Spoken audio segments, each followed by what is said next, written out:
Hi. In one of my previous videos, a friend from my Sao Paulo days asked me how I made this change in my life. It's probably worth just, if the few of you who aren't aware of the full biographical details, just elaborating a little on what that change is. You know, once upon a time I was a high school maths teacher, and now I'm a professional artist.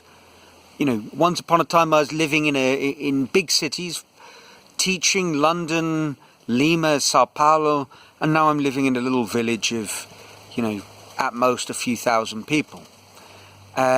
So that's the change. But I suppose my friend was probably also angling at a change, you know, doing something that's more, well, what I want to do, when I want to do it, rather than being tied down to a demanding and stressful job. So I thought I'd do a series of videos, because honestly there's no way I can explain all of that. I mean, I sent a message to her to answer the question, but it was an abbreviated version of a long story. So I thought I'd do a few videos where I delved into how I made the change, and I think some pretty interesting lessons that I've learned along the way. It's probably also worth stating for those of you who perhaps are unaware, you know, this wasn't the first time that I made a big change, sort of a left turn from teaching. When I lived in Lima, after 5 years, I made a pretty radical move. You know, things were going well at the school. I was very happy. But one Saturday afternoon, I got chatting with a friend of mine, Nigel, and we were talking about, you know, the sort of businesses that we'd open if, well, he did have a business. He ran the local Irish bar. But we're talking about businesses that we might open if, you know, if the fancy took us, things that were missing in Lima. And one of the things he spoke about was a butchery. You know, there were places that sold meat, but there wasn't a really interesting sort of a butchery where, you know, you had fine cuts of meat and sort of like the upper end high street butcher that you might meet in Britain. Of course, that's not what we ended up doing. What we ended up doing, along with another friend, was opening a bar restaurant, and it was Heaven and Hell was its name. Fantastic adventure, but after a year I lost every penny I had, and it was back to teaching for me. And that was one of those changes that, you know, I kind of went all in on. Once we'd had the discussion, I remember speaking to the head of the senior school where I was working. I said, you know, I just don't know if this is what I should do. He said, well, you know, if it's what you're thinking about doing, the one thing I can say for certain is if you don't do it, you'll regret it. You know, if you do it, what will be, but if you don't do it, you're going to spend the rest of your life thinking, why didn't I? And those were pretty wise words. When I went crawling back to the school, you know, looking for a job, which I got a job again, admittedly on a new sort of contractual arrangement, i.e. a lot less money. But I got a job back at the school. One of my worries was, you know, what will people think of me having, you know, the failed businessman? You know, because around about that time I'd been forced into sleeping on floors of friends who were kind enough to share a mattress and some floor space for me. You know, so I thought, what are people going to think? And actually one friend of mine said, you know, people don't think badly. They kind of are quite admiring. You know, you took a chance, it didn't pay off, but lots of people have ideas and they don't take a chance.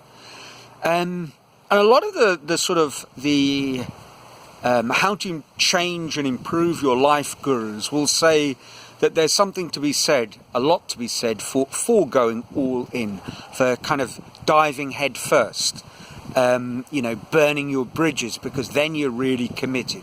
Yeah, and there's that story, it might have been Alexander the Great, and if it wasn't him, it was some sort of Greek era general who arrived to conquer the world. And I think it was Alexander the Great. And myth has it that, the first thing he did is burnt all the boats when he arrived in Asia Minor or wherever it was, because, there was no going back. And I certainly did that, although as it turned out, having burnt all my cash quite quickly, there was going back, and it was back to school, as I'd said. The second time I decided to make this kind of big radical change in Sao Paulo, it sort of, again, it crept up on me. It was an idea that took a long time brewing, but eventually I came to the conclusion that it's what I wanted to do. And this time round, I was going to do it the opposite way round. Rather than burning all my bridges, I would have a safety net. Not a safety net as in something to catch me if I fell, but something to keep me going, because initial sort of success was hard to imagine. What do I mean by that? Well, amongst the many reasons for moving up to northeast of Brazil, at the back of my mind was to see, well, if I went all in on the sculpture, if I committed myself and put in the hours, the mythical 10,000 hours, where would I be? What could I do? But I was very clear in my mind that art is not necessarily something where you're going to immediately start making money.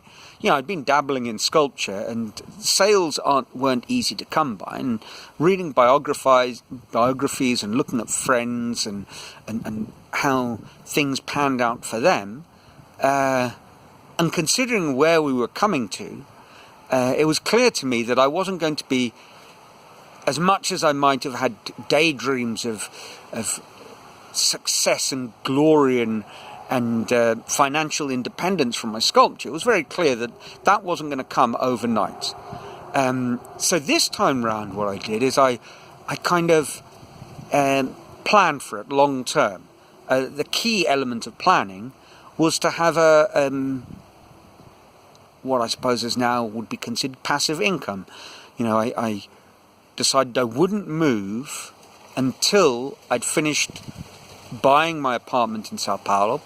It was all paid for, neat and tidy, so that I had rental income.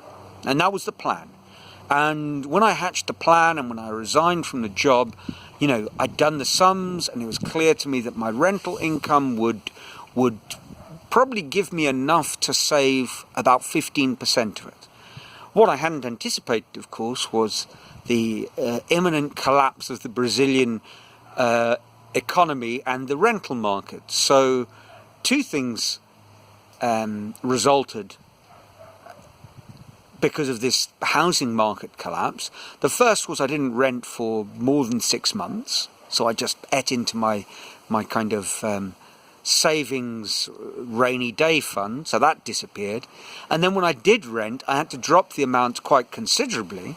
So rather than saving 15%, it was really difficult, or it has been really difficult, to kind of make ends meet on the rental money. And about a year in, as the economy worsened, our tenants said, look, we're either moving out or you've got to drop the rent. So that really came as a bit of a hammer blow.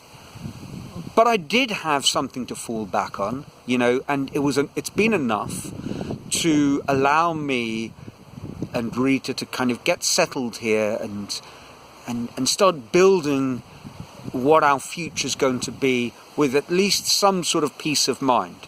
I've never been in a position where I'm wondering, how am I going to pay for this? How are we going to eat next month? How are we going to scrape the money together to pay our electricity bill? It's nothing like that. It's more a question of, we need to be a little bit careful here.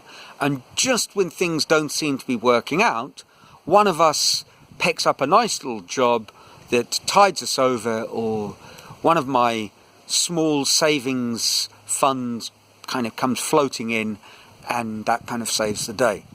So I think the first aspect of this switch, this change of life, was the financial one. It was when I was in Peru. It was, well, I've got savings. I'm just going to give this a go and let's see what happens. And if it all goes wibbly-dibbly, I'll just go back to teaching. And that is what happened. This time round, maybe there was an age factor. Maybe there was a, once bitten, twice shy sort of element to it. But I did have this safety net.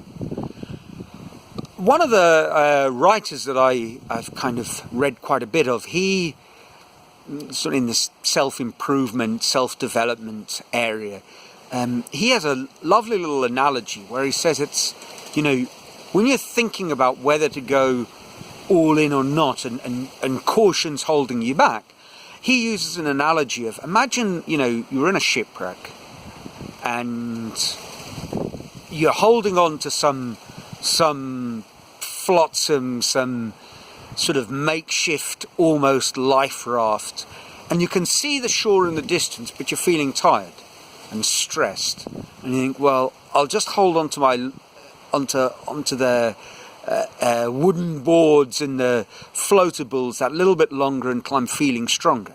The thing is, the longer you hold on to your life raft, the weaker you're getting. The quicker you just let go and dive in and swim for the shore, the more energy you're going to have for the swim. And it's a nice little story, but it's not the whole story. I mean, there's another one of these watery metaphors that I quite like, is the sort of, it perhaps is a Buddhist koan. When a man falls into a raging torrent, instead of swimming and fighting against, the current, the thing to do is relax and just let the water take you where it will. So if you're in a shipwreck and you're out at sea, get in a current and let the current take you to the shore. So I'm probably pushing these metaphors further than they were designed to be pushed. I also need to scratch these ants, I tell you. The northeast of Brazil, and Ant Central, and there's another one. So that was one big difference in this time round, this change. And I think in the end, these are sort of two opposite sides of the same coin. And in making these sort of radical changes in our life, we've kind of got to weigh up the cautious comfort zone that we need to overcome by bold, decisive action, and the prudent planning that will avoid imminent drowning. So I think that's the first tale I wanted to share.